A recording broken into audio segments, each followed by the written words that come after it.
വൈകിട്ട് 6-ന് ശേഷം അകത്ത് കടക്കരുതെന്ന് മുന്നറിയിപ്പ് നൽകിയിട്ടും അനധികൃതമായി കടന്നവരെല്ലാം പാതി മരിച്ച നിലയിലാണ് മടങ്ങിയത്. അതുമാത്രമല്ല, മരണകാരണങ്ങൾ അജ്ഞാതമായ നിരവധി മൃതദേഹങ്ങൾ കോട്ടയുടെ വിവിധ ഭാഗങ്ങളിൽ നിന്നും കണ്ടെത്തിയിട്ടുണ്ട്. ഇന്ത്യയിലെ പ്രേതബാധയുള്ള സ്ഥലങ്ങളിൽ ഏറ്റവും ഭയാനകമായി കണക്കാക്കപ്പെടുന്ന ബാങ്കർ ഫോർട്ടിൻ്റെ അകത്തളങ്ങളിലേക്കാണ് ഞാൻ നിങ്ങളെ സ്വാഗതം ചെയ്യുന്നത്. It's me, your Vimal, we just talk.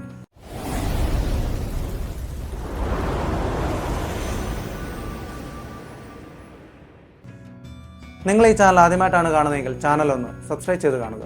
Video ഇഷ്ടപ്പെട്ടാൽ ലൈക്ക് ചെയ്യുക. നിങ്ങളുടെ അഭിപ്രായങ്ങളും നിർദ്ദേശങ്ങളും ഞങ്ങളുടെ കമൻറ്റ് ബോക്സിൽ രേഖപ്പെടുത്തുക.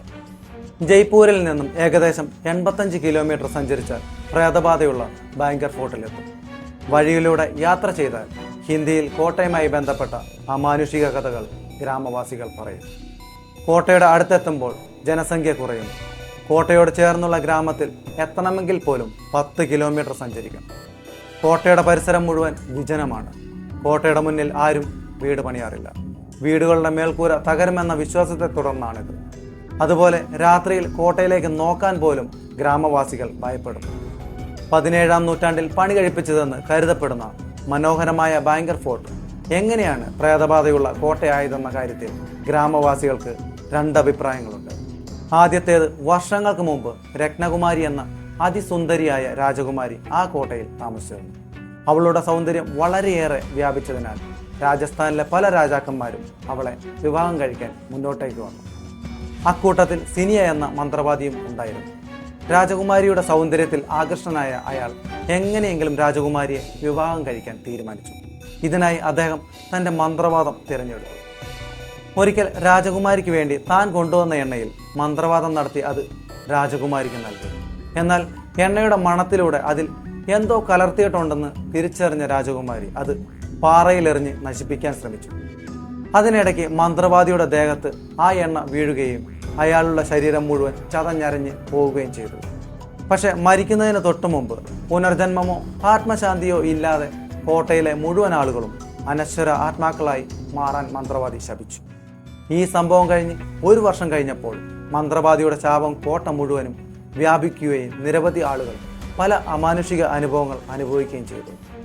ഒടുവിൽ ആൾപ്പാർപ്പില്ലാതെ ഇന്ന് കാണുന്ന അവസ്ഥയിലേക്ക് ബാങ്കർ കോട്ടയെത്തി. ഗ്രാമവാസികൾ പറയുന്ന 2ാമത്തെ കഥ ഇപ്രകാരമാണ്. കോട്ട പണിയുന്നതിന് മുമ്പ് ഗുരു ബാലുനാഥ് എന്ന ഒരു സന്യാസി ജീവിച്ചിരുന്നു. രാജാവ് ഒരു കോട്ട പണിയാൻ ആഗ്രഹിച്ചപ്പോൾ ആദ്യം സന്യാസിയുമായി ആലോചിച്ചു. ആ സന്ദർഭത്തിൽ കോട്ടയുടെ നിഴൽ ഒരു കാരണവശാലും എൻ്റെ സമാധിയിൽ വീഴരുത്, അത് ഈ കോട്ടയുടെയും അതിൽ ഉൾപ്പെടുന്ന പട്ടണത്തിൻ്റെയും നാശത്തിന് കാരണമാകുമെന്ന് സന്യാസി പറഞ്ഞു. എന്നാൽ ആ അവസരത്തിൽ രാജാവ് ആ വ്യവസ്ഥ പൂർണ്ണമായും അംഗീകരിക്കുകയും അതിൻ്റെ അടിസ്ഥാനത്തിൽ കോട്ടയുടെ നിർമ്മാണം ആരംഭിക്കുകയും ചെയ്തു. വർഷങ്ങൾ കടന്നുപോയി. സന്യാസി മരിച്ചു. കോട്ടയുടെ നിർമ്മാണം സുഗമമായി തുടർന്നു. നിർമ്മാണ വേളയിൽ സന്യാസിക്ക് നൽകിയ വാഗ്ദാനം രാജാവ് മറന്നു. കോട്ട സന്യാസിയുടെ സമാധിയേക്കാൾ വളരെ ഉയരത്തിൽ ഉയർന്നു. ഒടുവിൽ കോട്ടയുടെ നിഴൽ സന്യാസിയുടെ സമാധിയെ പൂർണ്ണമായും വിഴുങ്ങുന്നതുവരെ അത് ഉയർന്നു പൊങ്ങിക്കൊണ്ടിരുന്നു. അന്നു മുതൽ കോട്ടയും അതിനുള്ളിലെ എല്ലാ ആളുകളും നാശത്തിലേക്ക് നീങ്ങി. അതിനുള്ളിലെ ഓരോ വ്യക്തിയും മരണശേഷം ദിശയില്ലാത്ത ആത്മാക്കളായി കോട്ടയ്ക്കുള്ളിൽ അലഞ്ഞു തുടങ്ങി. ബാങ്കർ കോട്ടയിലെ പ്രേതങ്ങളെക്കുറിച്ച് പഠിക്കാനിറങ്ങിയവർക്ക് പലവിധ ദുരന്തങ്ങളാണ് നേരിടേണ്ടി വന്നത്.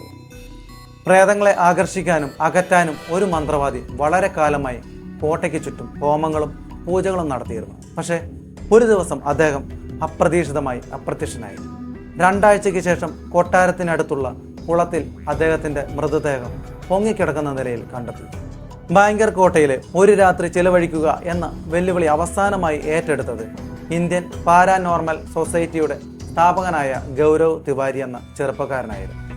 അവിടെ ഒരു രാത്രിയും പ്രശ്നങ്ങളൊന്നുമില്ലാതെ കഴിച്ചുകൂട്ടിയെങ്കിലും ഏതാനും ദിവസങ്ങൾക്ക് ശേഷം അദ്ദേഹത്തെ കുളിമുറിയിൽ തൂങ്ങി മരിച്ച നിലയിൽ കണ്ടെത്തുകയായിരുന്നു. അതിനാൽ ബാങ്കർ കോട്ടയിലെ പ്രേതങ്ങളുടെ അവസാന ഇരയായി അദ്ദേഹത്തെ വിശേഷിപ്പിക്കുന്നു. ഇതെല്ലാം ശ്രോതാവിൻ്റെ വീക്ഷണകോണിൽ നിന്നുള്ളതാണ്. പ്രേതങ്ങൾ ഇപ്പോഴും ഉണ്ടോ, അതോ രാത്രിയിൽ ഉണ്ടെന്ന് പറയപ്പെടുന്ന സ്ഥലത്ത് ഒറ്റപ്പെടുന്ന ആളുകളുടെ വിചാരങ്ങൾ മാത്രമാണ്? നിങ്ങൾക്ക് എന്തെങ്കിലും അഭിപ്രായമുണ്ടോ? കൂടാതെ ബാങ്കർ കോട്ടയുടെ ഉൾഭാഗത്ത് ഒറ്റയ്ക്ക് ഒരു രാത്രി തങ്ങാനുള്ള അവസരം നിങ്ങൾക്ക് ലഭിച്ചാൽ നിങ്ങൾ പോകുമോ എന്നതിനെക്കുറിച്ചുള്ള നിങ്ങളുടെ അഭിപ്രായങ്ങൾ കമൻറ്റ് ബോക്സിൽ രേഖപ്പെടുത്തുക. അപ്പോൾ മറ്റൊരു വിഷയമായി വീണ്ടും കാണാം. അതുവരേക്കും it's me your Vimal signing off.